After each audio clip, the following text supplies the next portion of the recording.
Buti na lang, hindi ka tinuloy dati ang pagpapakamatay. Kasi ngayon, may magandang buhay pa rin pala ang nag-aantay. At sa aking paglalakbay, pagbagsak at mga mali ko, natutunan ko na huwag iasa ang pagsagip sa sarili ko kung kani-kanino. Dahil paglubog ng araw, iiwan ka rin kahit sarili mong anino. Sa huli, ikaw at ikaw lang din ang makakasagip sa sarili mo. Sa biyahe, matuto kang mapag-isa. At kung may sasabay man na iba, kung paangkasin mo lang ay yung tutulungan kang magtulak kapag nagkaaberya ang makina.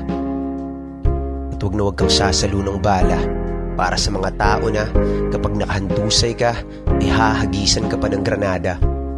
At sana maging inspirasyon mo ang huli kong mga talata.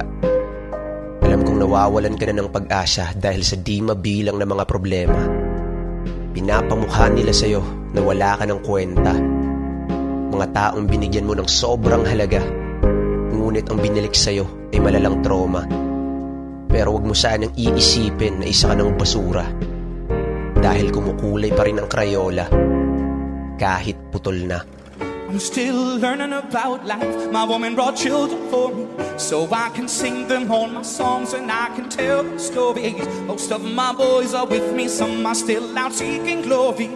Some I had to leave behind, my brother, I'm still savvy. Soon I'll be 60 years old. My daddy got 61. Remember life and then your life becomes a better one.